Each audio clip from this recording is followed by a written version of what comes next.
Good evening, friends. If I'm audible, please let me know. Audio video check very quickly.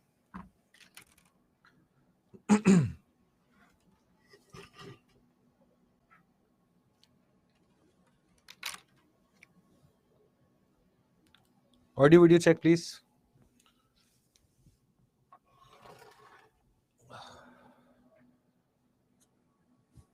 Yes, yes. Good evening, Murshida, Raj, Surbhi.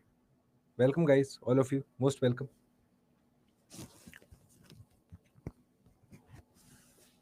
Okay. Should be clear now. All okay? Okay. Let's begin. Today we begin with the next part of your syllabus. We begin with the formal geomorphology. Up until now was universe. Before I begin the class, there is a PDF that I would like to share with you.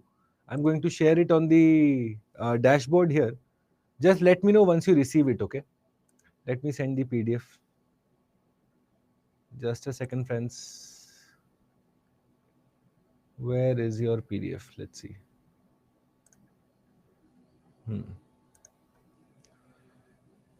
Okay, I am sending the PDF here on the dashboard. Okay, just upload it. Please let me know if you have received it. It is there in the chat box. Okay. Go through this PDF. It is about the life cycle of a star. I had told you yesterday. One small topic from universe chapter is left. Life cycle of a star. This PDF comprehensively will help you understand the topic. In case you do not understand, let me know. Let me know if you have accessed it. If you can open the file, everything is okay, no problem. Please have a look at the file. I've just shared it on the dashboard. For those of you who are watching the recording, this will be also uploaded on your dashboard. So you don't need to worry. Okay? Or if you want, I can upload it later on my Telegram also. No problem. It will be done. Okay? Did you access it, guys? Just check once.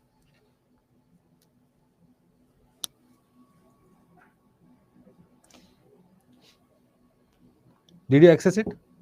Let me know. Meanwhile, today we begin with the next part of your syllabus, which is to do with interior of the earth. Okay? So just to recap very quickly, what all we have done so far. The last time we discussed earth, because last class we discussed about the sun. When we discussed earth, I had told you about a couple of processes that had happened. For example, I had told you about the process of differentiation. Okay, primary differentiation and secondary differentiation. So what was primary and secondary differentiation, friends? That your heaviest material, okay, your densest material, heaviest material went to the core, and your least dense material went up towards the crust. Yes or no? You remember that, friends? We had discussed it. The differentiation process. Yes or no, friends? Let me know. Meanwhile, please join the Telegram. This will be important for you. Please join Telegram. I upload questions here. This Sunday, you will have questions. Okay? Any doubt? Reach out to me on my Instagram. Okay? In your message, just let me know that you are my 6 p.m. student. All right? 6 p.m. student. Just let me know in the message. I'll be happy to reply to your messages. No problem. Okay. Heading. Let's give the heading. Interior of the earth.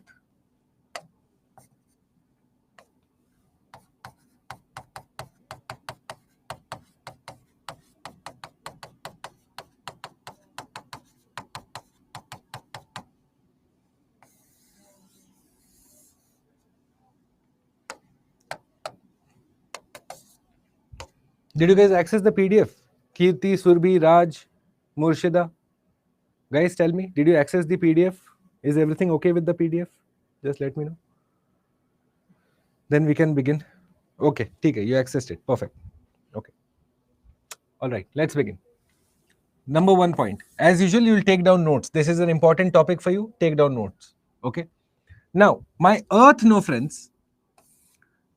This is the cross section. Okay. Basically, my earth is there. I'm just taking a cross section. Okay. To study what are the different layers that are present in my earth. So chemically, we divide the interior of the earth in 3 particular parts. You got it, no, guys? Okay, okay. All right. So write down first. First point, write down. Chemically divided into which means the mineral composition might be different, okay? So the interior of the earth is chemically divided into, first, the uppermost sphere which you have is known as the crust, okay? You know it by now, the uppermost. Then you have your mantle, and then you have your core, which is the innermost. Okay, outermost, innermost. But number two, our mechanical division, okay, mechanically divided into, write down, my interior of the earth is mechanically divided into. Now mechanically means what first? Okay, let's understand this, because most of you will have this question only. Sir, what does mechanically mean? Okay, chemically we can understand chemical composition. What does mechanically mean? So basically it means what state does matter exist in? Okay, this is what it means. Mechanical means what is the state in which the matter exists. Okay, so mechanically we have broken down the earth into lithosphere, then we have asthenosphere, then we have mantle, and then we have core. So what does this mean? That there is a state change, solid, liquid, gas, something is changing. All right. So chemically into 3 parts, mechanically into 4 parts. Once done, you will type D. We have this standing agreement. You will type D as soon as you are done writing.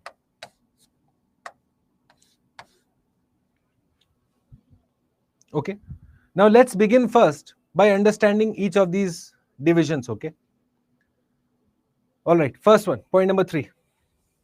Let's write down the first division. First, let's learn about crust, because it is the easiest. Why not? Crust. Point number A. Okay. Now, my crust, which is the uppermost layer of the Earth's surface, you see it has oceans also. It has continents also. Yes, friends? See, crust is the uppermost layer. So you find that there are continents and oceans. So basically, we have divided our crust into 2 parts, 2 types. One is called as an oceanic crust and one is called as a continental crust. Now, it does not mean that oceanic crust will contain only ocean or continental crust will contain only continent. Not necessary. But what it means is that that is the majority there. Okay. So write down first. We'll discuss it in detail. First point you write down. Crust is divided into continental crust and oceanic crust.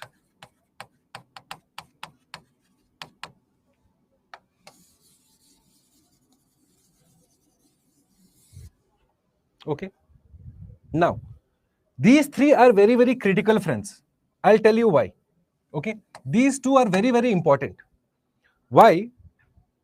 Because after we are done with interior of the earth, then we will do continental drift theory, earthquake, volcanoes, plate tectonics, sea floor spreading. These are concepts from geomorphology. By next Wednesday, all of this will be done. Wednesday, Thursday. So you will see that if you're unclear about the differences between the 2, then you will face problems in those chapters. So how do these 2 differ? Basically, on 2 criteria, we should know the difference. One is the depth. Okay. Which depth am I talking about? If this is your surface, okay, you will find that my continental crust, for example, this blue line is my continental crust, this exists up till here, whereas my oceanic crust, let me show by gray line, will be only this deep. Okay, first understand the differences. Your continental crust and your oceanic crust differ how?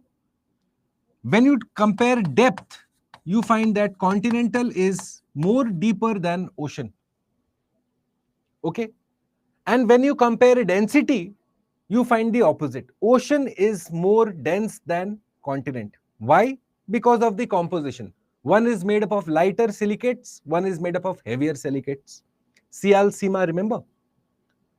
So on that basis, first let's understand the differences. So write down point number 2. Okay. Pay attention because this is a fundamental class. This will help you in the later topics. All right. Point number B. Point number B. Write down. On the basis of depth,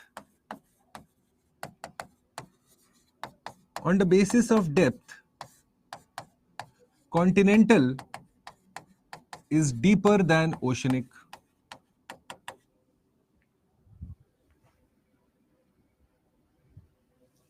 Okay. Now, point number C, write down. Your continental crust,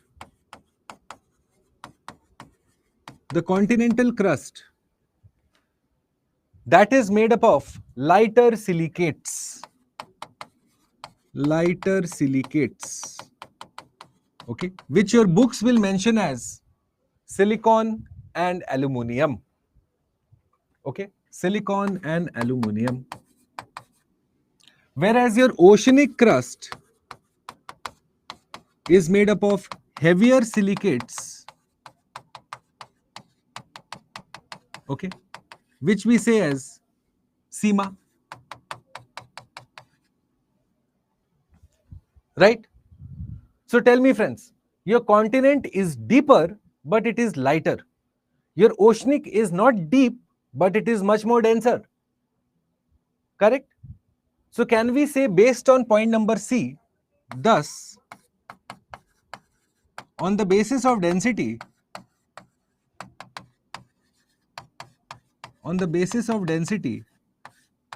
write down, oceanic crust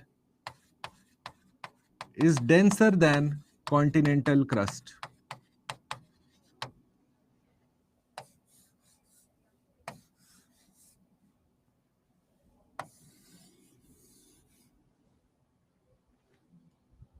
Okay, just basics we'll do first, because if you don't do basics, rest of the things won't make sense only.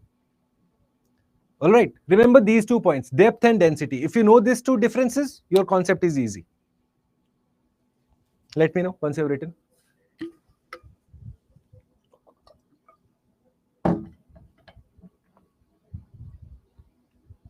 Okay. So which is why you can see continental crust, it is made up of lighter silicates, which means it will have lighter rocks, right? Which is why we say continental crust is, right down here, granitic in nature. It is granitic in nature, whereas this is basaltic in nature. These are rock types basically telling you that continents are lighter. They are made up of granite. Okay, oceans are made up of heavier rocks, basaltic rocks. All right. Point number E also you write down here only. Write down, as we go downwards from crust, downwards in the crust, as we go downwards in the crust, right, you will see that your temperature rises. It gets hotter and hotter. One thing please realize, friends. Okay, please focus here first. Keep your pens down. This is your surface of the earth. You are standing here. You will find as you start going from the surface of the earth below, 3 things start to change. Okay, pay attention. 3 things will change. First, your temperature will increase. Why? Because it is hotter and hotter. Here is your inner core where your radioactive decay is happening. Correct? So it will start to get hotter and hotter as you go down. Similarly, your pressure will also start to increase. Yes or no, friends? What exactly is the pressure? The weight of the overlying rock. So as you go below, there is much more weight on you. For example, if you are standing here, this entire column of rock that is above your head will put a pressure on your head. Right? So your temperature increases, pressure increases. And because temperature and pressure increase as you go below, thus your rocks also start to undergo changes. Okay. And thus we say that the density also increases as you go from the top to the bottom. Obviously, density differentiation told me what? That your highest density is here, lowest density is here, which means as you go from the surface to the core, your density will increase. So these three factors are changing. Don't write. First, pay attention. I will make you write everything. Don't worry. Is this concept clear? Three things are changing as you go from the crust towards the core: temperature, pressure, and because temperature and pressure are changing, which is why the density of the rocks. Is this clear, friends? Let's write this point. As we go downwards in the crust, temperature increases by 30 degrees centigrade for every 1 kilometer. Think, every kilometer you go down, it is getting hotter and hotter. 30 degrees centigrade, the temperature is rising. Got it? Point number F. Point number F, which is one of the most commonly asked questions. Point number F, please write down. A very commonly asked question, not just in civil services, they have asked this previously also, but in state services also. Very, very famous question. Point number F, you can write down with a note. A very, very common question in the exams. Note. Please write down the most common elements in the crust. Most common elements in the crust. Okay. So you will find your most common element is oxygen, which is roughly 46% of my crust, which means your crust, which is the top layer of the earth, is largely made up of oxygen. Why? How do you define this? How do you understand this? How do you remember this? See, friends, in the entire earth, we have crust, mantle, and core. Crust, mantle, and core. Okay. What do you find? Where does life exist? Tell me, friends. In which layer does life exist? Crust only, no? Be it your plants, be it your animals, be it your microorganisms. Most of them will be found on my crust. Now, would they survive if there was no oxygen? Atmospheric oxygen is one thing, okay. But you need oxygen in the soil also, no? In the rocks also, no? Correct? Which is why the highest concentration is of oxygen. Then you have silicon. Then you have silicon, okay. Then aluminium. Then ferrous. And then calcium. Okay. Remember that oxygen is the most common element in my crust. Very, very common question, in fact. Okay. So many state services will be asking this. Right? Next point. Point number 4. Point number 4. Okay, done. Crust, you did need to know this much only. Point number 4. Write down next. Lithosphere. Lithosphere. Point number A. Lithosphere. Point number A. Okay. Now pay attention to this diagram, friends. If you want, you can draw this diagram also. This is your crust. Then you have your upper mantle. Okay. And these two together are known as lithosphere.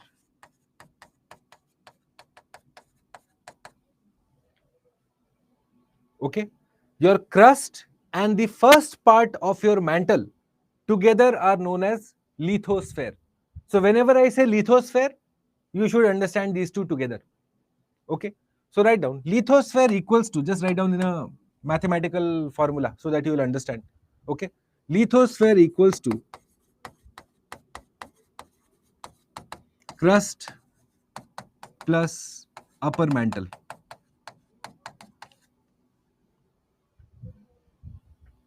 Okay. Point number B. Point number B. Okay. So this is rigid, huh? This is rigid means it's rocky, mostly rocky. So lithosphere is considered rigid, and you find that my lithosphere is floating over a particular layer. So what you find, just below the lithosphere, you have the asthenosphere. This entire region that I'm marking by red, this is known as asthenosphere, from where your magma comes. Lava, magma, no, it comes from here. Okay, so write down here. Lithosphere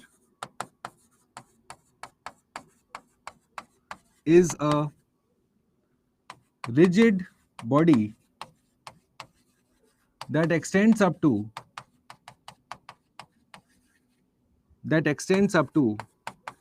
200 kilometer from the surface.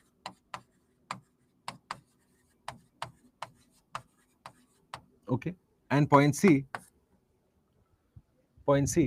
write down lithosphere, or just below the lithosphere,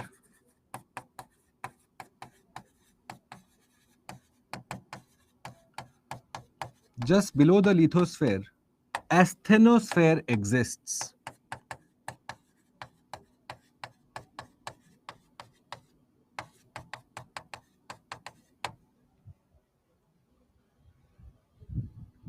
Is this for continental crust or all crust? Hemant, your crust, your upper mantle. Now your crust can be continental or oceanic, no problem. But your crust and your upper mantle together are lithosphere, which are floating over my asthenosphere. Okay, it is for both. No problem there.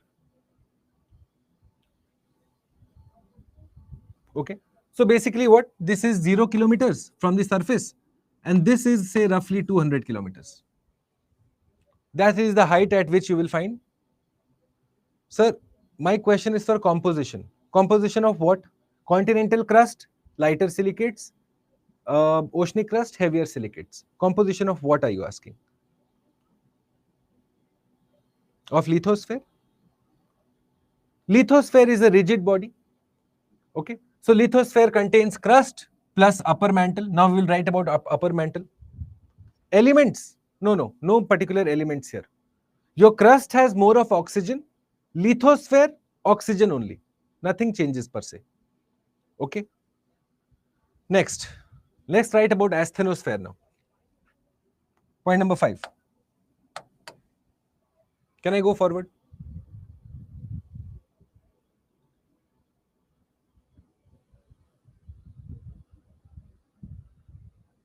Okay, write down point number 5.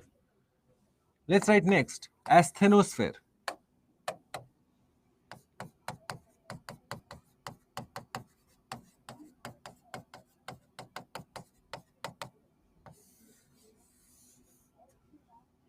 Point number A.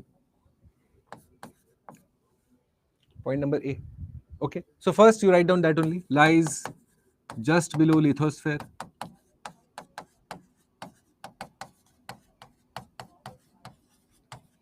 Lies just below lithosphere. Okay, this is the layer which contains magma. Okay, magma. It is the magma only which, when comes to the surface, becomes lava. Okay, first write down, then I'll there's a joke also, in fact. I'll tell you a joke also today. Okay, write down, contains magma. Contains magma. And point C, write down, magma is soft plastic in nature. Magma is soft plastic-like in nature and has the ability to flow.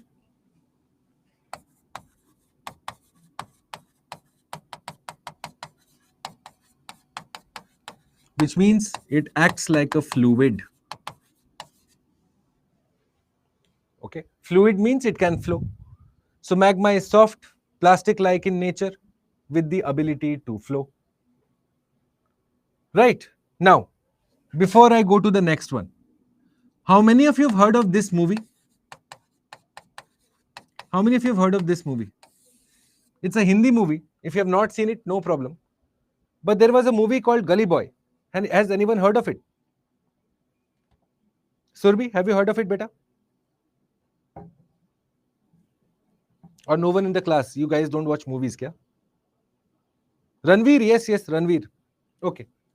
In that, there was a song, a Hindi song known as Apna Time Aayega. Very famous it was. Full Instagram, everyone was making reels on this. If you have not heard of it, no problem. There was a song in this called Apna Time Aayega. Hemant, have you heard of that? So Hemant, you must remember now, in that there is a line which says, in Hindi if I say, तेरे अंदर का लावा फट के बाहर आने दे. Let the anger from your heart come out and explode through words. Okay, he says, तेरे अंदर का लावा फट के बाहर आने दे. Let the lava inside you come out and explode. Is it from the geography point of view a correct statement? Think. From the geography point of view, is it a correct statement to make? Because what is the point now? The lava is only a lava when it comes to the surface. When the magma rises to the surface, then it is getting called as lava. As long as the magma is inside the earth, it is known as magma. Okay? So remember this, that song was factually incorrect. And what surprises me is that no one in the government of India thought that this was a factually incorrect song, and yet we were sending this movie to the Oscars. It got rejected. But you expect people to at least do some fact checking. Zero fact checking. We were sending this copy movie to the Oscars, by the way. Okay? So write down. Now that you know the concept, you will remember this. And if you want, you send an email to this director also that, hire me. I should become a geographical consultant for them. So write down. Point number D. Point number D. Write down here. Magma means it is inside earth, or in the interior of the earth. And the lava is when the magma comes outside or on the surface of the earth.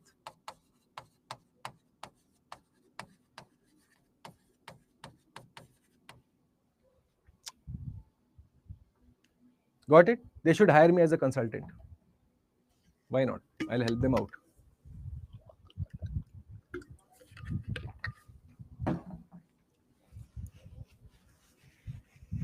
Got it, friends? Next. So we have done crust, lithosphere, asthenosphere. Up until now, I have not discussed about upper mantle. So let's discuss mantle now. Okay? The middle part of my Earth's interior. If I break it down, it's something like this.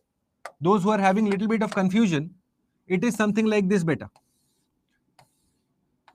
Okay? This is your, or for example, let's consider this. This is what we are trying to understand. This is my core, this is my mantle, and this is my lithosphere. And just below my lithosphere is the asthenosphere. Got it? So let's understand mantle now. Okay, mantle. Basically, this is lower mantle because your lithosphere is anyways made up of the crust and upper mantle. So let's call this as the middle part as the lower mantle so that you don't get confused. This is the asthenosphere, the red one. Okay, don't get confused, friends. This is what we are trying to do. First, we have understood lithosphere, then asthenosphere. Now let's understand mantle. Mantle's two parts. One is the upper mantle, which is just above the asthenosphere, and then you have the lower mantle, which is just below the asthenosphere. So let's write mantle now. Point number. What is the temperature of magma, sir? Exceeding 5,000 degrees, 3,000 degrees. Not the same temperature everywhere, okay? But at least in 3,000, 5,000 degrees, aram se. Okay, point number 6. Point number 6. Let's write mantle.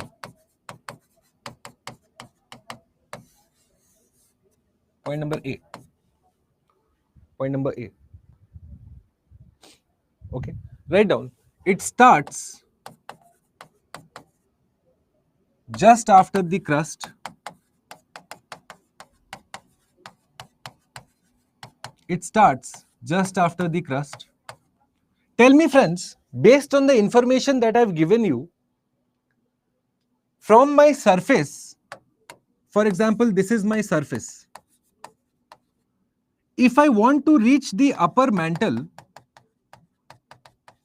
okay, where will it be easier for me to reach? Where will I reach quicker? From the continental crust or the oceanic crust? Which one will be easier? The distance from my surface to the upper mantle, where will I reach quicker? Continental or oceanic? Guys, think, I just told you that depth-wise, continent is deeper than oceanic, which means my oceanic crust is only this much, my continental crust is this deep. So if I want to reach from my surface to the upper mantle, obviously this distance is lesser because your upper mantle is beginning here. Here your upper mantle begins, right? So write down, starts just after the crust. Okay, after, in the continental crust, it will begin after 80 kilometers or 70 kilometers. In the continental, after 70 kilometers. And in oceanic, after 30 kilometers.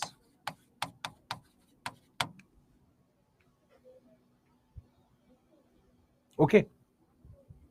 I don't think we wrote the kilometers, no, in the depth. Let's write down so that it will be easier for you to understand.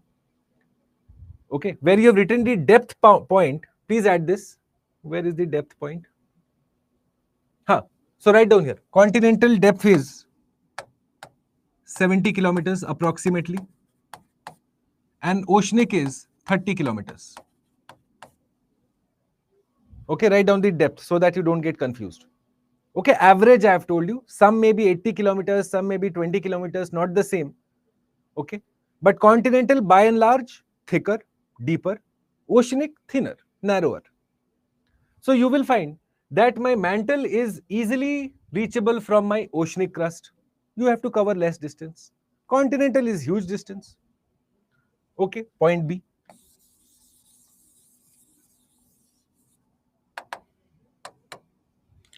Point B. Okay, write down, mantle extends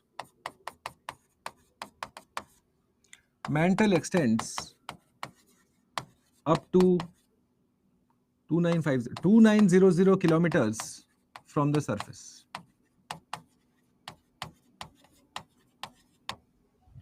Mantle extends up to 2900 kilometers from the surface. In NCERT, it is 5 kilometers, sir. NCERT is saying 5 to 30. Okay. And similarly, your oceanic will be up till 70 kilometers. Okay, it's a range, beta. Not every oceanic crust is of the same depth. It's Earth. There is a lot of variability. No two plates, no two continental crusts are the same. Okay, so don't worry about that. This figure is not important for you as such. All right. Point number C, please write down. Point number C. Write down with a note. Write down with a note. Write down, mantle contains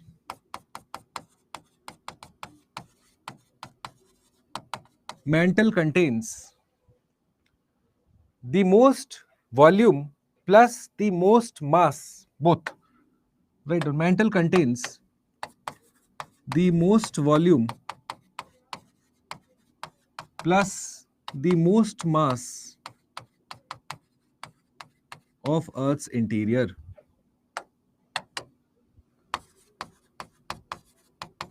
Okay. Since it is existing from 200 kilometers to 2900 kilometers, roughly a distance of 2700 kilometers, we find that mantle is the biggest subdivision of my interior of the earth. Okay, mantle is the biggest subdivision of my interior. Point number D. Point number D.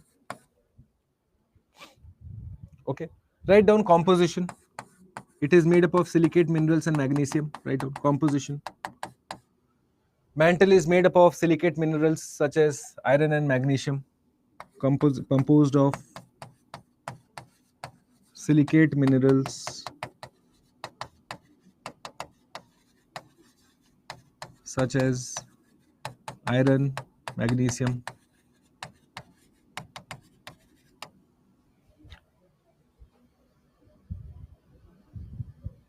Okay, and point number E, in the mantle,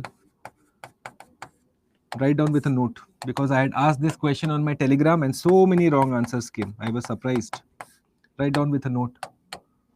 So which element is most common in your mantle? Okay, which elements are common in my mantle? Elements in mantle. Please write down. The highest concentration is once again of oxygen. Oxygen is the highest concentration, around roughly 45%. Okay, then you have silicon, which is roughly 21%. Write down. Oxygen highest 45%, silicon 21%, and similarly magnesium. So 516, 426, 66, 86. Magnesium is 20%.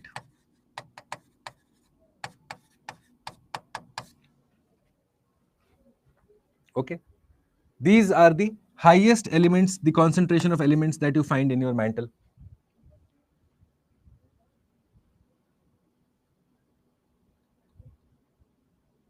Right now, point number F. So I have broken down my mantle into two parts. One is called the upper mantle, one is called the lower mantle. Now you need to pay attention for 5 minutes. Okay, pay attention for 5 minutes. It's a simple topic to understand and questions get asked here. First, write down the point number F. So mantle has been broken down into two parts. One is called the upper mantle and the other is called as the lower mantle.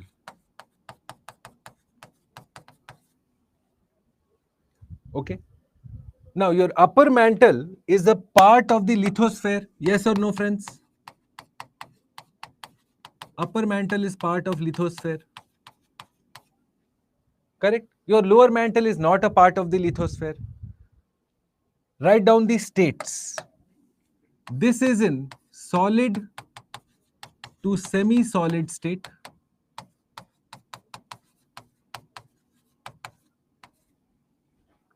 Whereas your lower mantle is in solid state.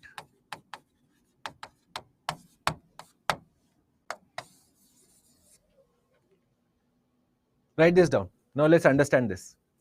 What is exactly happening?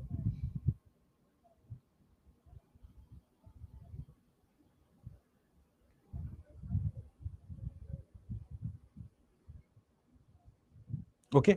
Once you have drawn this, written this, just draw this simple diagram. Draw this simple diagram. Okay. For example, this is my crust. Then I have my upper mantle. Then I have my asthenosphere. And then I have my lower mantle. So this is what it is looking like.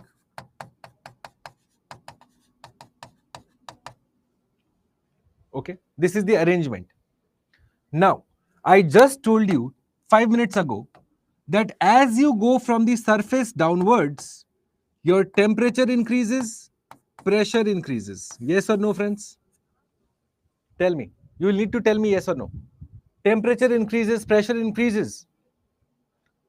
Now the question arises, why is my upper mantle in solid to semi-solid state? And why is my lower mantle in solid state? So what happens exactly? Let's consider the upper mantle asthenosphere boundary. Okay, this is my asthenosphere. The red one is my asthenosphere.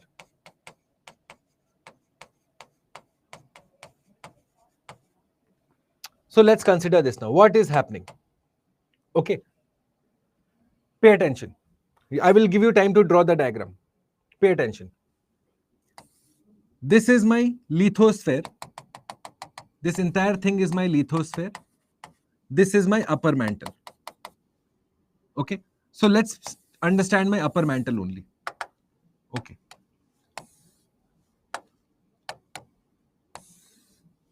All right, pay attention now. You see, this is your asthenosphere and this entire area is my upper mantle. Above this, you have your crust. And together, they are known as lithosphere. Now pay attention to this area. Friends, what we see is that in the upper part of my upper mantle, my rocks are in solid state.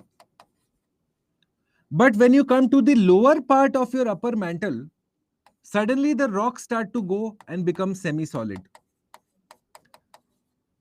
Why does this happen? Because your magma is present here. Think of it this way now. Your magma is present, which means my rocks are experiencing more temperature. Think, if a rock is present at point A and if a rock is present at point B, is it experiencing the same amount of heat from the asthenosphere? Tell me yes or no. You will understand it in the simplest manner. Is the rock at B and A experiencing the same amount of heat from asthenosphere? No. B is not experiencing that much heat. A is experiencing that much more heat. So what happens? As your temperature increases near the asthenosphere, your rocks start to undergo physical and chemical change. Okay? Simple ekdam. Your rocks are undergoing changes because it is much more hotter here. Plus, at the same time, you find that they start to melt. The process of melting has started. Now, there is a difference. The process starting and complete melting happening. Two different things. Complete melting will happen when this rock touches the asthenosphere. But as this rock comes down, for example, at point C, now the melting process will begin.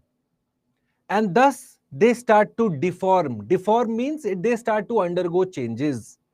What kind of changes? Physical and chemical changes.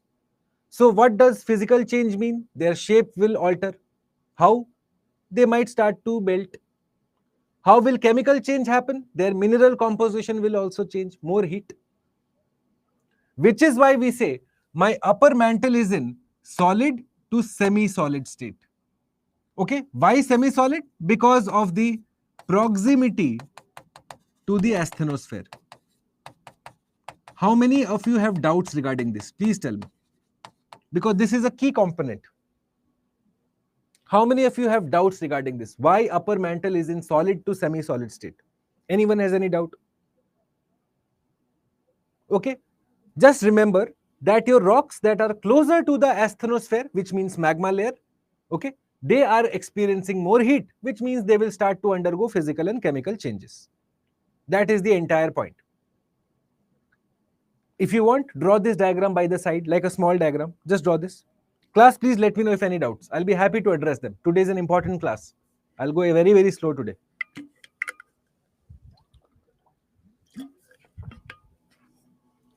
Once more repeat, sir. Okay, Murshida. See, Murshida, my mantle is this layer, beta. Upper mantle layer. Okay? Just below the upper mantle, you have asthenosphere, which has magma. Now, Murshida, the point is, a rock at place X and a rock at place Y. Tell me, Murshida, are they experiencing the same heat from the magma layer? Think. For example, due to the magma layer, Y is experiencing temperature T1. Due to the magma layer, X is experiencing temperature T2. Can I say that T1 will be higher than T2? Which means the rock at position Y must start melting. Whereas the rock at position X, no change. It is just not experiencing that much heat. So the rock that is not experiencing any change, it will remain solid. But the rock that has started melting will become semi-solid, which is why the state of my mantle is solid to semi-solid. Got it? What is the depth of asthenosphere? It's a very narrow layer. Narrow layer. It's not as big as lithosphere or the whole mantle. It's a narrow layer. Depth is not necessary. In this asthenosphere, convection cycle takes place, sir. No, Hemant, let's not go that far. Convection cycle will happen later, beta. First, let's look at layer.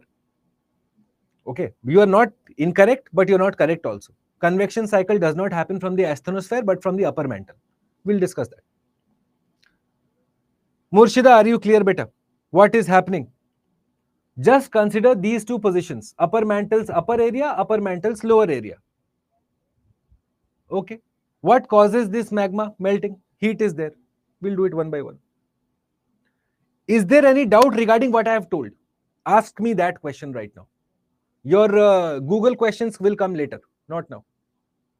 Okay, this is a very important topic. Don't get confused by ancillary topics. If this is not clear now, your seafloor spreading and plate tectonics will be a headache, I'm telling you. Okay, point number F. Okay, please dot this diagram. Now let's do next. Point number 7, core. Let's do core. Don't worry, all your doubts will be taken care of. But first, fundamentals. Point number 7, let's do core. Today I will also ask you a question. Let's see how many of you have read NCRTs. Point number 8, core. Okay, write down, it is the innermost layer of the earth. Innermost layer. Point B. Point B. Okay. Its composition, you guys know by now. It is made up of the heaviest, densest elements.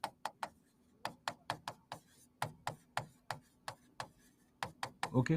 Which is why we call it Nephe layer, because it has got ferrous and nickel. Nephe layer.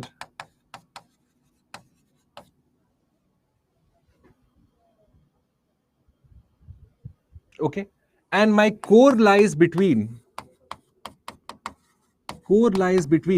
My mantle was up till 2900. So 2900 kilometers to 6400 kilometers.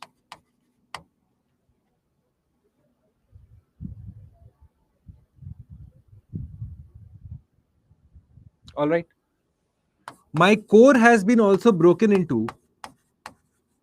Core has been divided into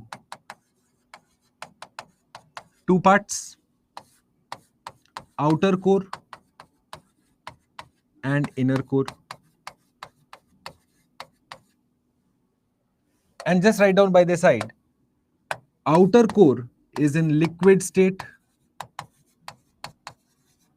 inner core is in solid state.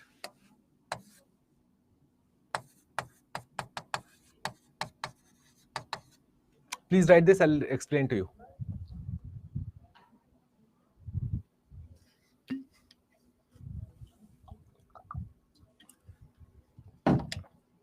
Okay, in fact, write down the notes, then we can explain it once again only. Point number E, write down outer core. Or actually, first let's explain. Because you guys are freshers, let me explain first. Once written, let me know.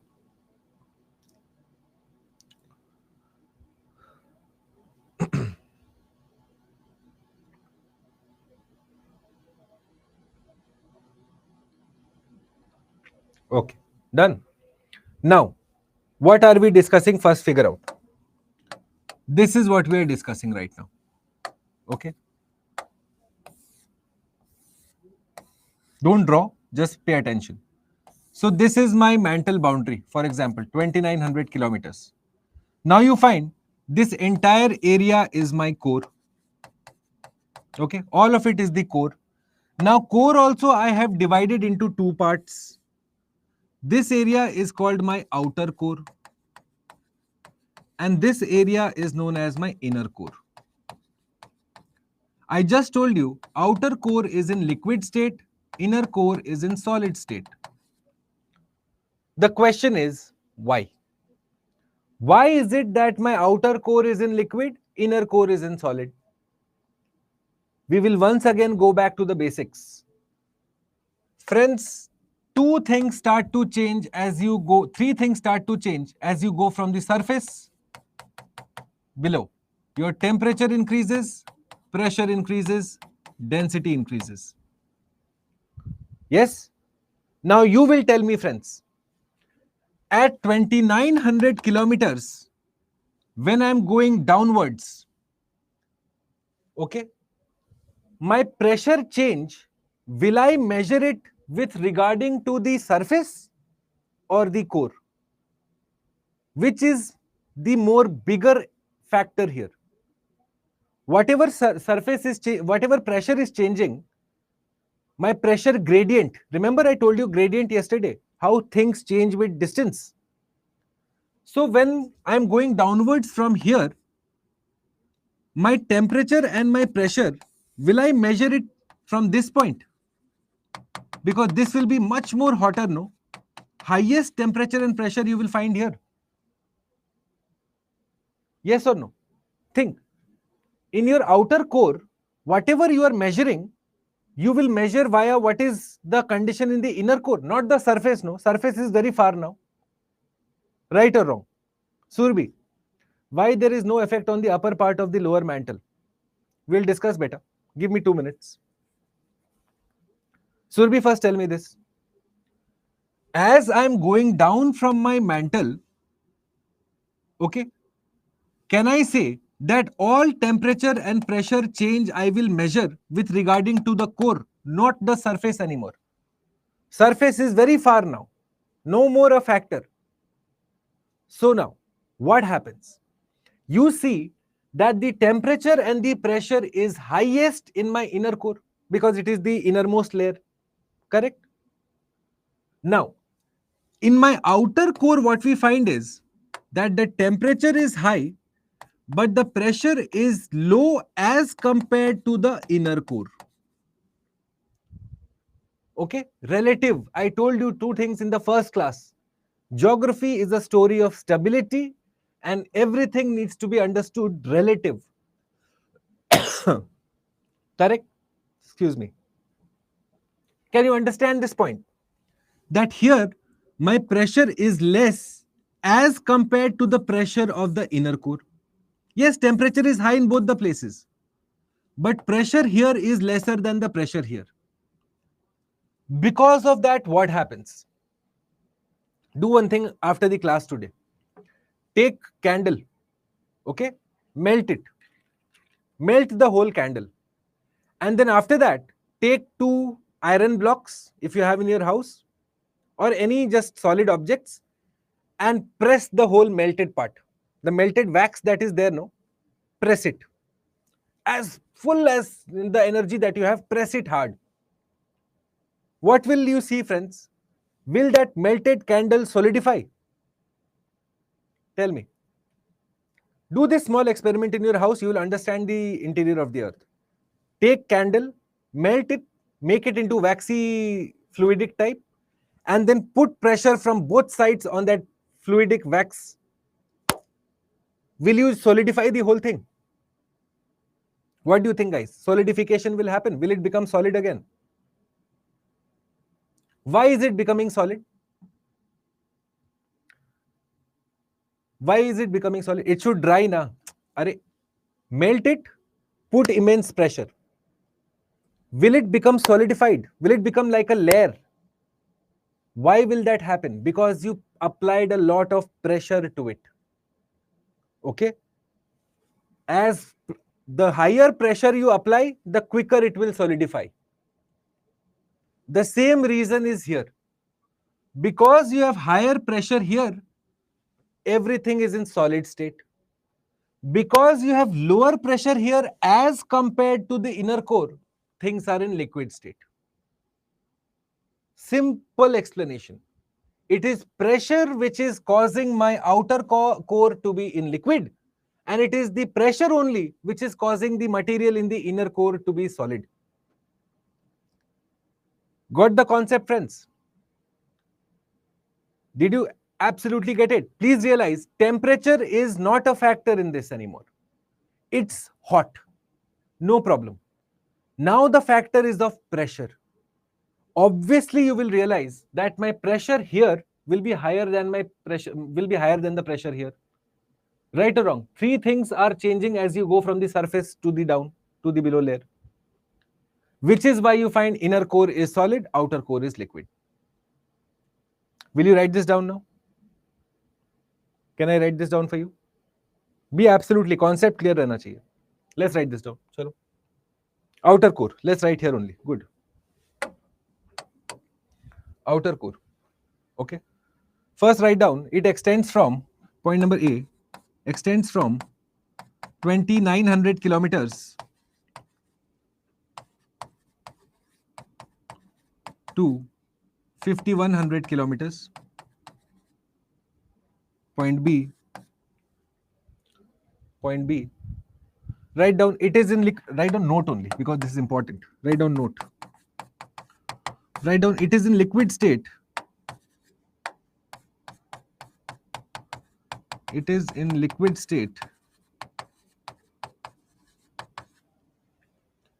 as the pressure gradient compared to the inner core is lesser. As pressure gradient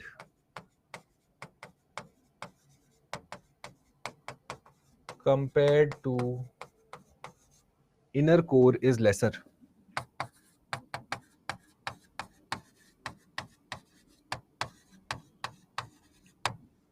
For those of you who have still doubts about what pressure gradient is, write down pressure changing with distance. Okay, write down measurement of how pressure changes with distance.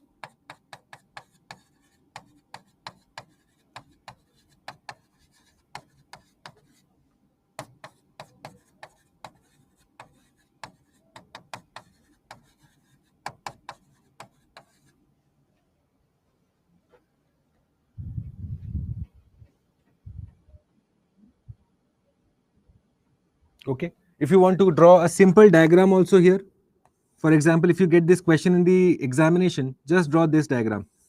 Write down here temperature high, pressure low, temperature high, pressure high. This is outer core, this is inner core.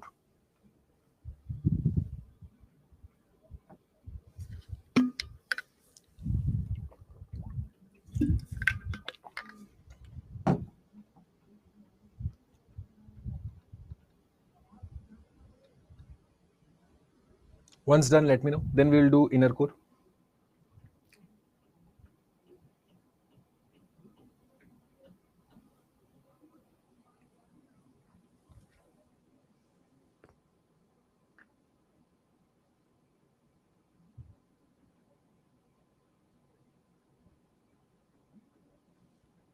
Done. Let's do inner core. Let me remove this.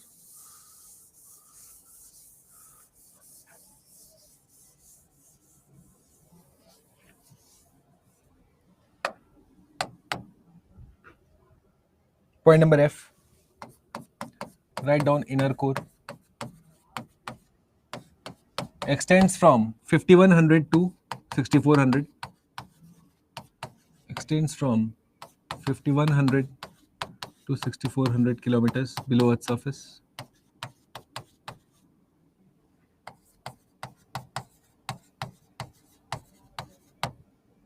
Point B. Sorry, there is. Okay. Next point. Continuation of this only. Extends from 5100 to 6400 kilometers below Earth's surface. Okay. Write down it is in solid state. It is in solid state. In bracket, you can write down high temperature and high pressure allow compression of material. High temperature and high pressure allow or cause compression of material,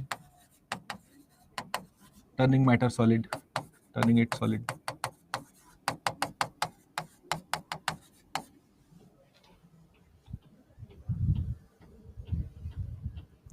Okay.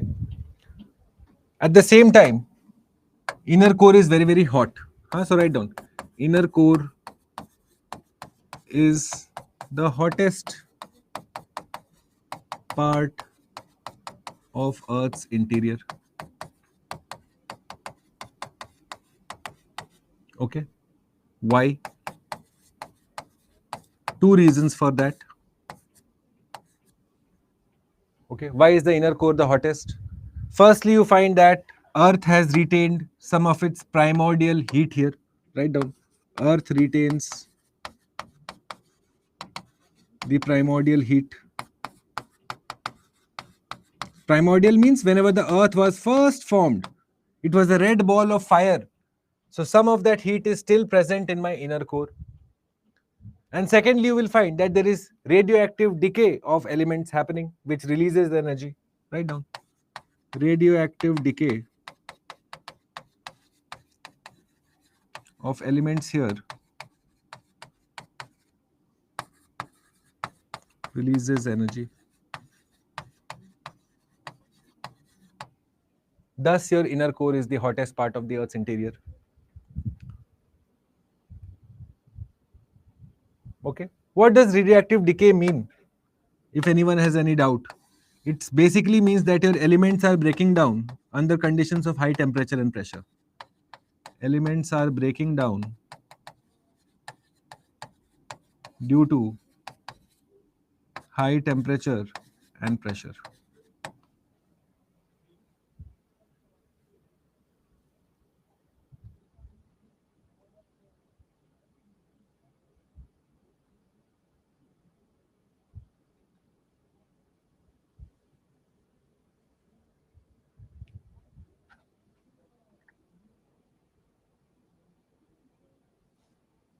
Done, friends?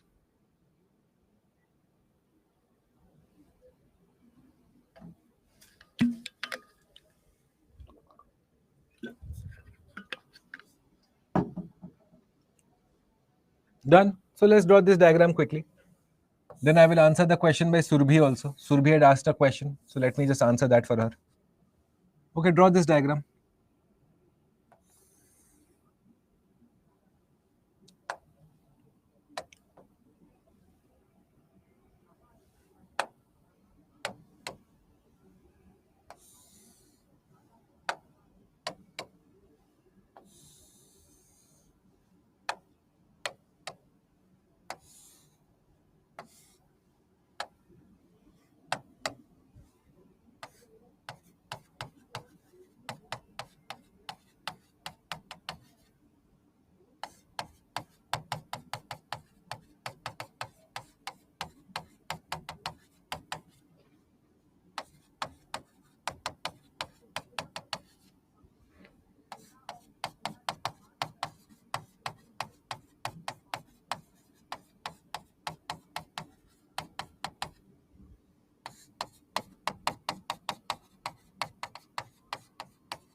Sir, out of curiosity, if I drill a hole to the extent that, what will I find on the other side?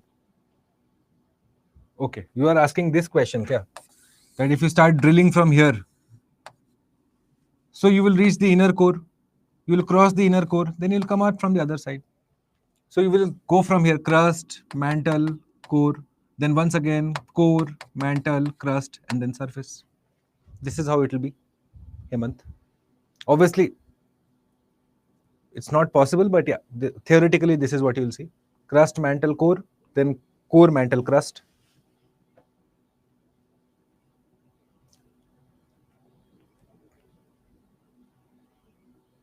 Okay. Now remember this, friends. UPSC expects you to know the state. The state is important for you to know. Okay. Frequently match the following or statement based questions can be asked on the state. Any questions regarding state except Surbhi's? Surbhi, I'll answer your question now. No questions? Okay. Let me know if any questions, okay? Because after this, we'll take a break. We'll go easy, aram se. This is the first class for Geomorpho. Surbhi, now your question. Why is it that, or what happens in this part? For example, this part. Surbhi is asking this question only, no? Is this your question, Surbhi? What is happening just below my asthenosphere? Is that what you're asking? Okay. Now see, Surbhi. Temperature and pressure are increasing as I go from 0 to 6400. My temperature will increase, my pressure will increase, because of which density will increase. So you will find that at the bordering area of my lower mantle's upper part, this gray part, there is some sort of melting happening for sure. Okay, 100%. Melting is happening because it is in touch with the asthenosphere. However, Surbhi, you must realize that this distance is 2700 kilometers. Yes, 200 to 2900. Whereas this distance is just 200 kilometers, out of which you find that melting is happening in, say, the first 5-10 kilometers near my asthenosphere. Correct? So, for example, 5 kilometers or 10 kilometers out of 200 and 10 kilometers out of 2700. Tell me, Surbhi. That is a bigger ratio, no? Which is why we say upper mantle is in solid to semi-solid. Lower mantle, it is very small ratio. 10 kilometers out of 2700 kilometers depth. No effect on the lower mantle as such. Okay, there is some melting happening, but not a lot. It is inconsequential when you cover the depth of the entire lower mantle. Of course, melting is happening, but see it in proportion to the entire area of your lower mantle. Okay, for example, like I told you, if the melting is happening, say here at the first 10 kilometers, let's assume here also for 10 kilometers, partial melting is happening. But when you look at the total depth of lower mantle, which is close to 2700 kilometers, it's a nothing figure. Think from here you have to travel 2700 kilometers and I will give you lift for only 10 kilometers. Does it make a difference to your journey? No. Sir, what good? Why are you giving me lift for only 10? How will I cover the next 2690 kilometers? That is the part. Did you understand, Surbhi? This is like giving lift for only 10 kilometers when the entire journey is of 2700 kilometers. No point. Class, are you clear? Melting is happening, but we do not count it because it is of no value to us. Got it? I hope I answered your question, beta. If I didn't, let me know. I'll once again try to explain it to you.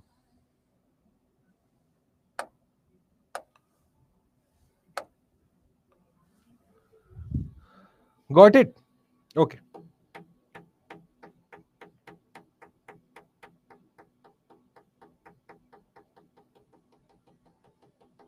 Write down next topic, next heading.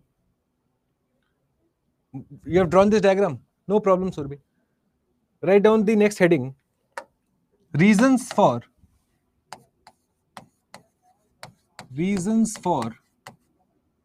change of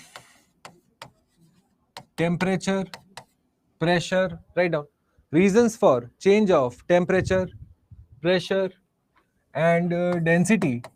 Let's do it for all three in Earth's interior. After this, I'll give you a break and I'll also give you a question. You will answer the question for me. Let's see. Okay, so why is your temperature, pressure, Density changing. Satish, how magma produced only in that layer? So Satish, that is a topic of research. That is what scientists are also trying to find out, that why is it that on along my earth you have a layer of magma that is present. How is it that asthenosphere only has the magma present? That is a subject of discussion. I agree with your question. Now there are several hypotheses for this. Some say that that is the zone where your most amount of melting is happening and it is closest to the surface, which is why it can come up. There are different hypotheses. We do it in optional classes, not necessary for you per se. Satish. Okay. What we need to know is, yes, asthenosphere exists at that layer. Density is also a factor. Yes. Why not? Okay. Write down this. Why does pressure, temperature, density change? Point number A. Point number A. First, write down geothermal gradient. Geothermal gradient. Geothermal means ground and heat. Okay. Geo means ground, thermal means heat. So geothermal gradient. Okay. Write down the heat or the energy, whichever way you want to write, the heat bracket energy from the interior of the earth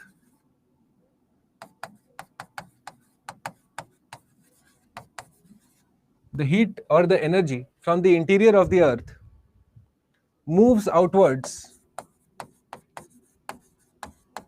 moves upwards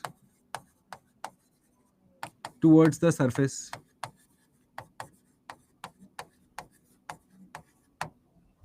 Okay. Right now you just wrote, no, your inner core has lot of heat. So you find inner core is transporting a lot of heat to us, which is why we find temperature at the surface low, temperature near my inner core highest. Okay. So the heat from the interior of the earth moves upwards towards the surface. Write down, thus maximum temperature in core.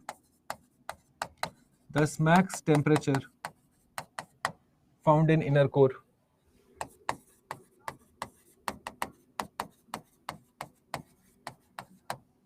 Point B. Point B. Okay.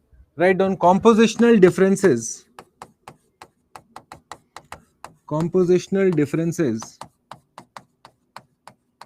based on density differentiation.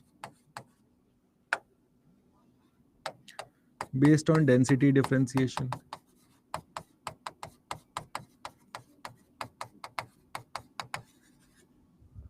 Okay. You know this process.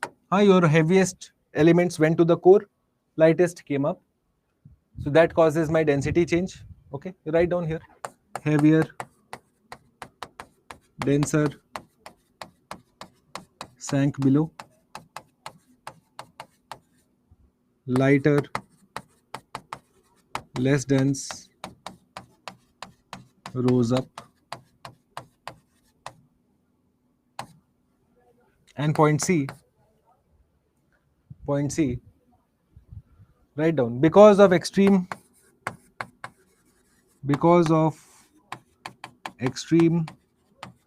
temperature and pressure, rocks undergo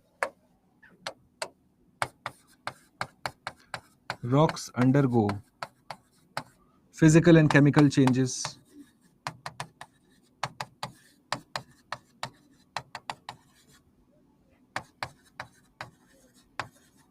Thus, change in density.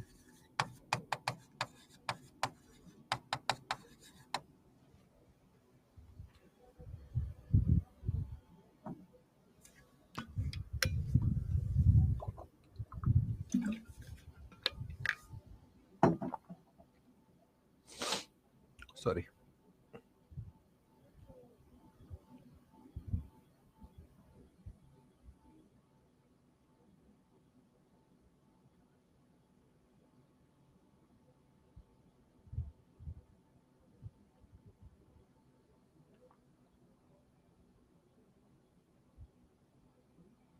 Done. Now here is a question for you. One question that you will think over in the break. After the break, I expect an answer. Can I write the question?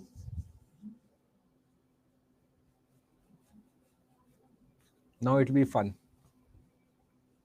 I'm expecting answers, huh, guys? You have to answer me this NCRT question now. Let's see. Here is the question.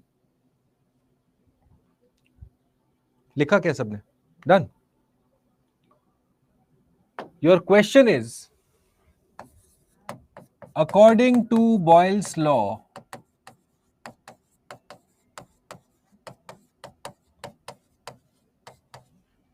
pressure is inversely proportional to volume. Okay? This is what Boyle's law is, in case you don't remember. Pressure is inversely proportional to volume. Please tell me, does Earth's interior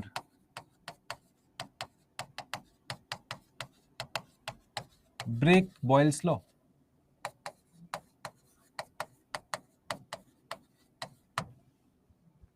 Does Earth's interior break Boyle's law? Okay? Think over and tell me. For example, I'll give you a hint. I just told you that the maximum volume is of my mantle. Mantle has the most amount of volume. But I just also told you that your core has the highest amount of pressure. So how is it happening then? Is my Earth breaking the Boyle's law? Yes or no? Think over. Think over calmly. What is Boyle's law first? And then give me the answer. We will meet in 15 minutes. It is 7:20. Let's meet at 7:35. Okay, today we'll finish this and I'll let you go. It breaks. Okay, let's see. Think over, Hemant. I'll just come back.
Welcome back, friends.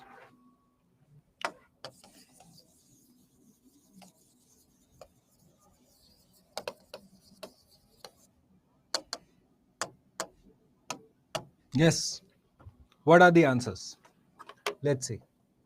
No, sir, it doesn't break. Okay. Because the pressure in core will be higher through volume is lesser, hence inner core solid due to high pressure, as you said. Okay, very nice. Earth interior does not break Boyle's law because law is okay. Sanskriti, good answer. Good. Sanskriti का answer सही है.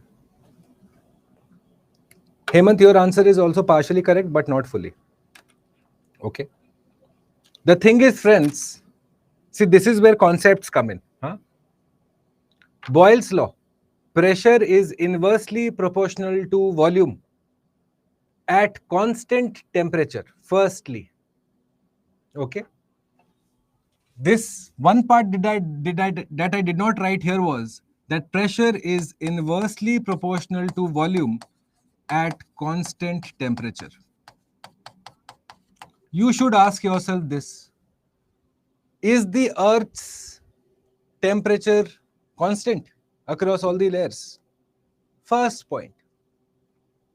The Earth's temperature is not constant. I just told you that as you go from the surface to the depth, your temperature is increasing. So, which means this point does not hold. Second point, your Boyle's law applies to ideal gases. Okay, it applies to ideal gases. My Earth is a rocky mass. So, how can Boyle's law apply? Okay, this is where concepts, NCRT is important. Those of you who did not answer this without Googling, you need to go through NCRTs. Write down here. First, pressure is inversely proportional to volume at constant temperature. Okay, write down. Since Earth's interior does not have constant temperature,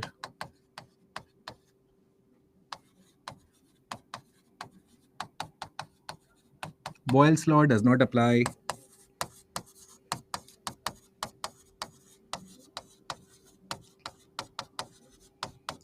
And point number 2, similarly, Boyle's law applies to ideal gases.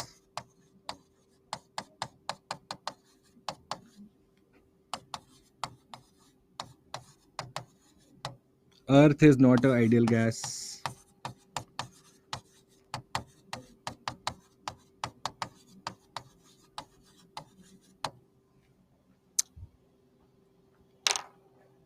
See, these are the type of questions you should prepare for.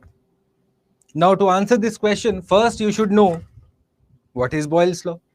And second, you should know how is the temperature, pressure and density changing across the interior of the Earth. Got it, friends? Is my answer correct, sir? Let me read your answer. Because the pressure in the core will be higher, though volume is lesser, hence inner core solid due to. See, pressure is higher in inner core, yes. But the volume, how do you decide that the volume is lesser? How? Because if you look through area, outer core is 2900 to 5100 and inner core is 5100 to 6400, which means 1300 kilometers of depth here and roughly 2200 kilometers of depth here. So it is not the best explanation. Yes, you are correct that pressure is high, volume is as compared to outer core lesser. But we are just measuring the area here. What about the volume? Okay, so Hemant, you are correct, but not fully correct. You are not fully correct. Please understand, Boyle's law firstly applies to gases, ideal gas system. It is not an ideal gas system. Sanskriti's answer was good. Class, did you get it? Now, next topic. Chalo, let's complete it. Your class is almost over now. Let's do this. Next topic you will write down is discontinuities. Write down here. discontinuities inside Earth. Discontinuities in interior of Earth.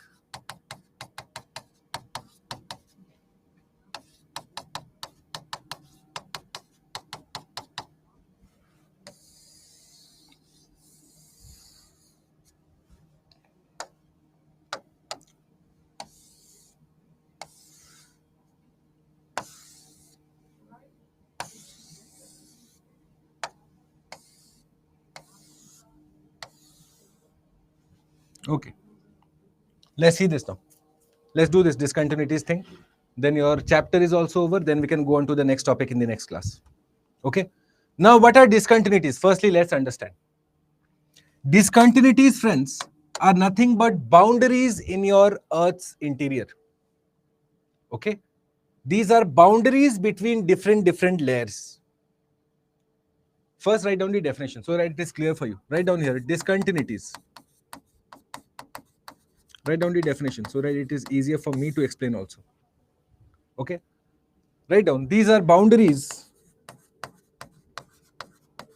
Discontinuities are boundaries in the interior of the Earth.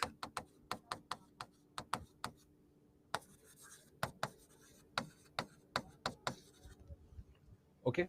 Where physical and chemical changes of rocks are happening. Where physical plus chemical changes are observed. Just write this much.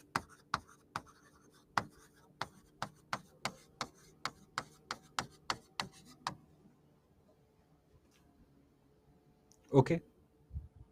So now what do you see? Let's start dividing. This is your crust. Your crust has now been broken down into two parts. Okay.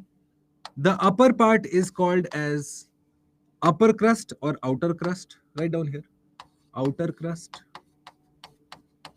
And just below that, you have inner crust. Sorry. Just below that, you have inner crust.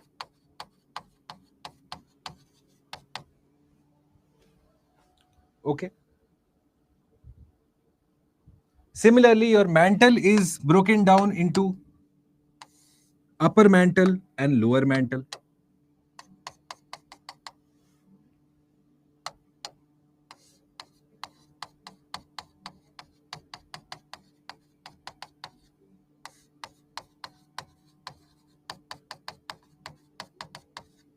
And finally, your core is also broken down into outer core and inner core.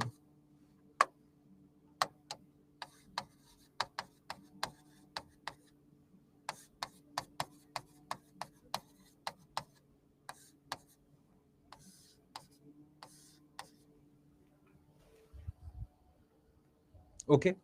So what you find now, friends, that each of these boundaries that you have, okay, each of these boundaries between outer core, outer crust and inner crust, there is one discontinuity. Between your inner crust and your upper mantle, another discontinuity.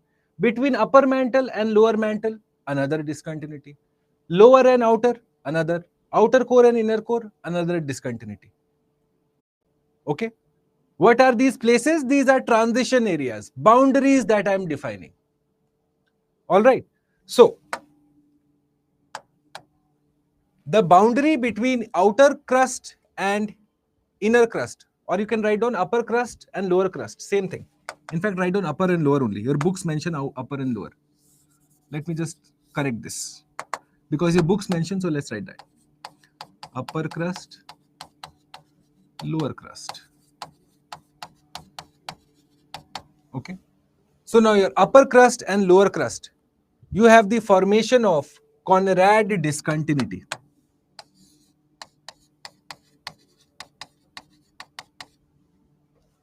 Okay. Conrad discontinuity is formed. Okay. Or wait, let me draw it in a better way so that we can draw it all in one diagram. Draw it this way. Conrad discontinuity. Lower crust and upper mantle, this area, this is my Moho discontinuity.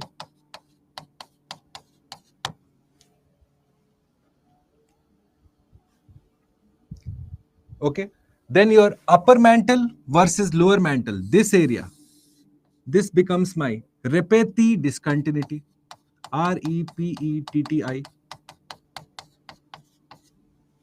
Repetti discontinuity.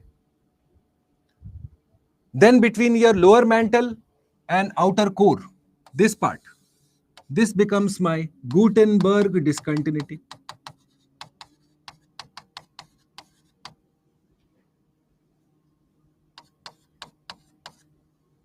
And then between my outer core and inner core, I have my Lehman discontinuity.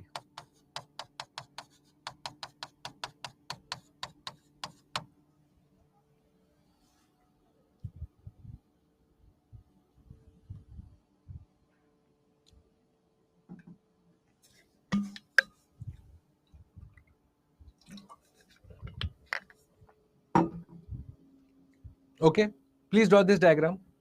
Your Conrad is between upper crust, lower crust.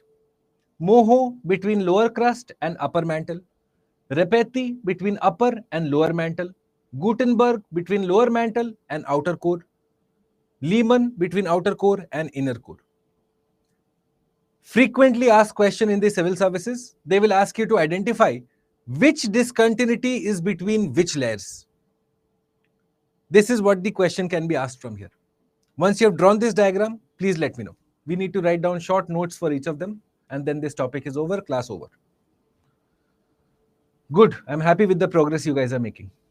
Excellent. This way we'll complete the syllabus on time. Let me sit.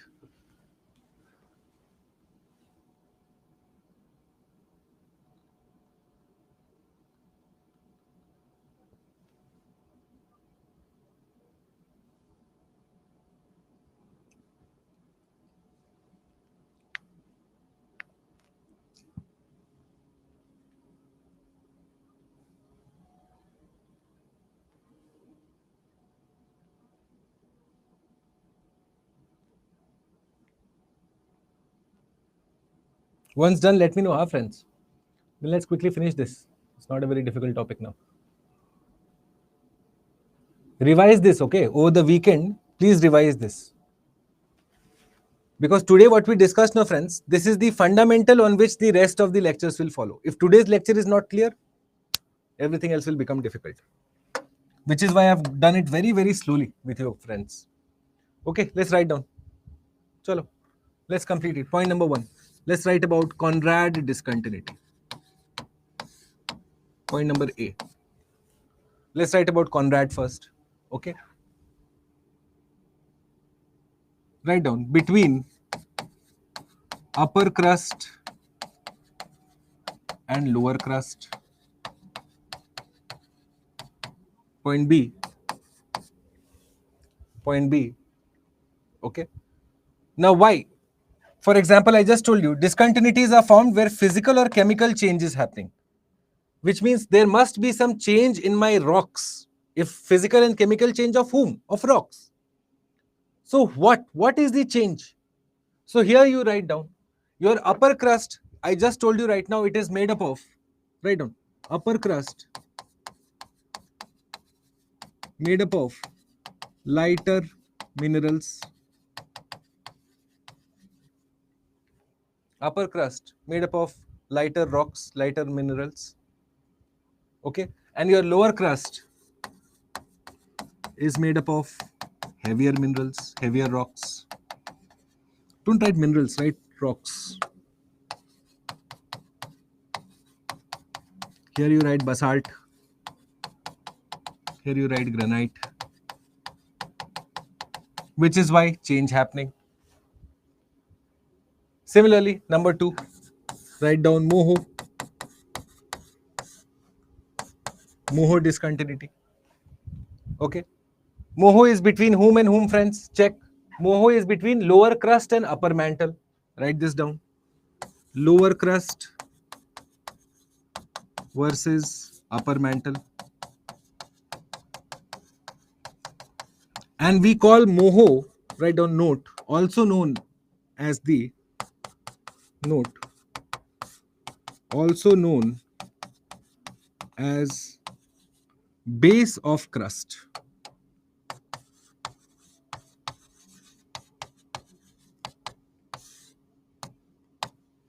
Also known as base of crust. Okay. For example, I just told you right now, no, your crust is made up of Sial. Your mantle, I just told you right now, is made up of ferrous, Mg.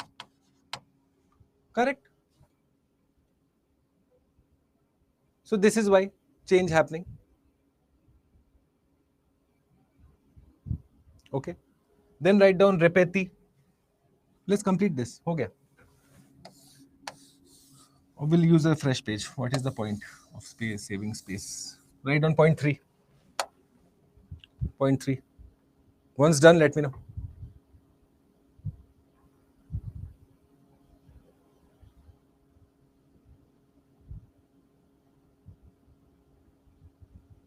Next, number 3.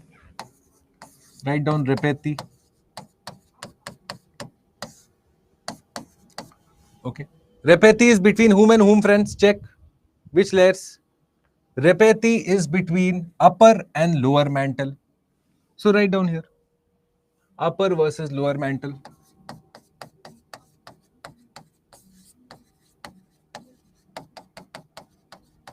Correct. You know upper mantle, solid to semi-solid.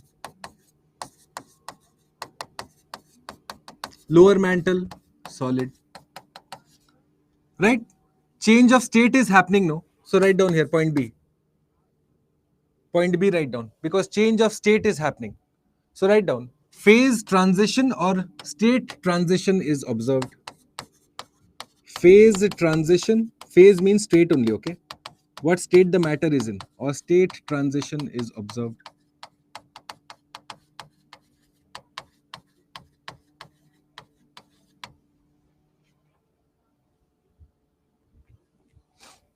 See, now you can just understand everything in one particular line only.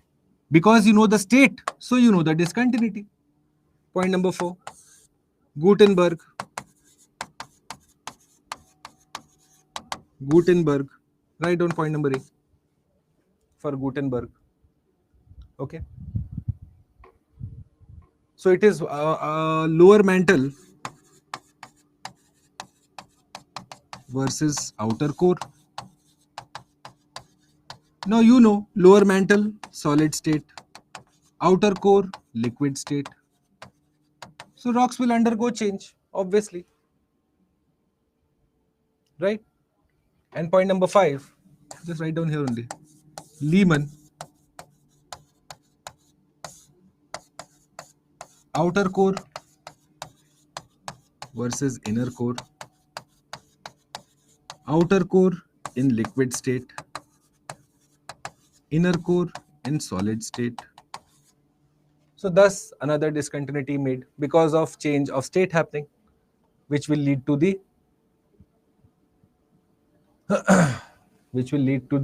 what? Physical and chemical changes in the rocks.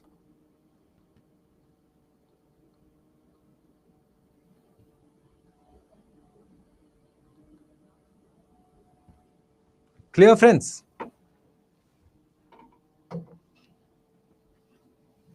Oh, let me sit down. Is this clear? Everyone, please tell me.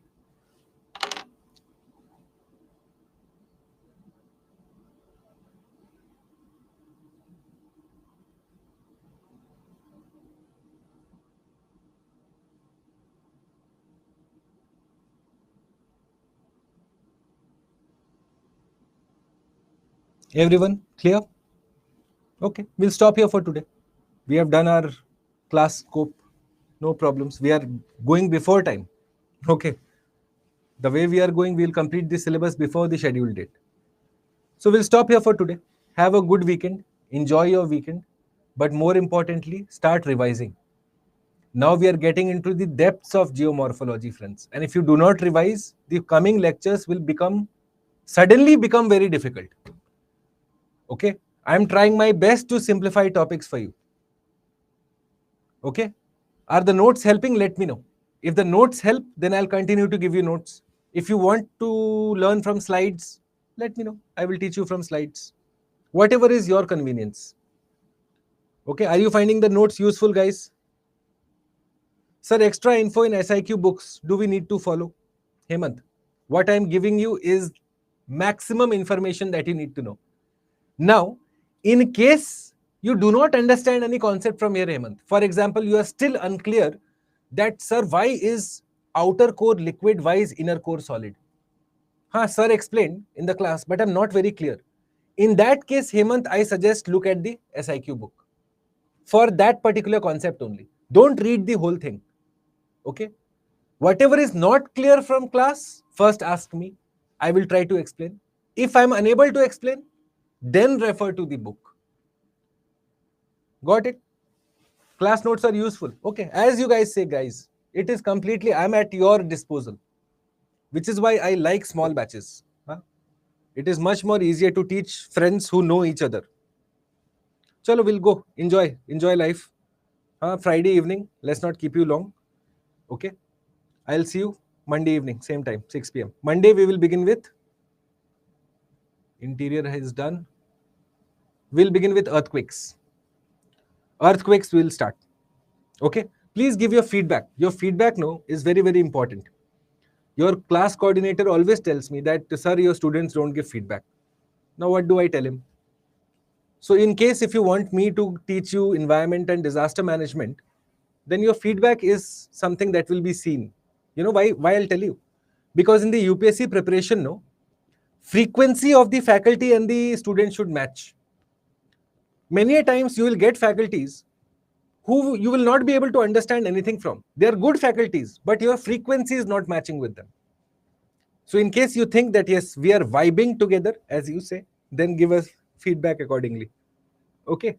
Because faculty and student comfort should be there. Only then I will be comfortable teaching you and you will be comfortable asking me questions. All right, which is why I insist on feedback. Not that it matters anything to me as such, but I want you to learn from me in case you find my method of teaching easy. Okay? Stars after the class ends. Yes, Satish, the stars. That is the feedback beta. Correct. Sir, about continental drift and tectonic movement, this will come after earthquakes. Satish, Hemant, Monday's class, earthquakes. Tuesday's class, volcanoes. Wednesday's class, continental drift theory, plate tectonics. Like that. That is the sequence in which you need to understand. Everything should happen sequentially. Suddenly, if I start teaching you continental drift theory right now, no, you will not understand. Okay. God bless you all. Have a good weekend. My blessings are with you. I shall see you Monday evening. Bye, friends. Tata. Ciao. Any doubts? If anyone has any doubts, please let me know before I close the class. I have 2-3 minutes. I can wait. Any doubts, friends? Because I never get a chance to chat with you people. How is the otherwise? Have you guys started your newspapers? Please tell me that before you guys go. Guys, before you go, Surbi, wait, 2 minutes. Newspapers, have you guys started? I never get a chance to understand my students. Newspapers, have you guys started, friends? Please make sure whenever you are studying newspapers, whenever you are studying newspapers, if you're not taking down notes, it is incorrect, friends. I see many students in these libraries and all sitting in Delhi. They'll be reading the newspaper like our grandfathers used to read, no? With a cup of coffee in the hand, they'll be turning the pages. What kiddish behavior, yaar. You're not supposed to read newspapers like that. If you are reading an article, you should be able to tell me which part of the syllabus will I use the information in the article. So always take notes down. Okay, I am a firm believer in the power of notes. You must have understood by now. Notes saved my life. Notes helped me crack all the examinations that I appeared for. Be it Prasar Bharati examination, civil services, even CAT examination I cleared because of notes. Okay? And I'm not showing off. Please trust me, I'm not that kind of person. But I want you to benefit from my experience, which is why I am here. Okay, so take down notes when you're reading newspapers. If you're not taking down notes, wrong approach. I attended Prashant Tiwari sir's YouTube session. Very good, Satish. Excellent. So what I suggest, no, Satish, see how sir is reading the article and picking out the information that is required for the exam. Learn that skill. Okay, learn that skill as to how sir is interpreting an article. If you understand that skill, no, newspaper reading is easy. But if you do not understand that skill, then it will take a long time. Sir, in future, we go through world mapping part and Indian mapping in class. Yes, Hemant. Mapping will be done in class only. I'll tell you when to get the maps. Okay. Chalo. God bless you all. If any problems, reach out to me on my Instagram and Telegram. Message me. Okay, I'll be happy to help you. You guys are my students, my responsibility. God bless you all. Have a good weekend. Bye.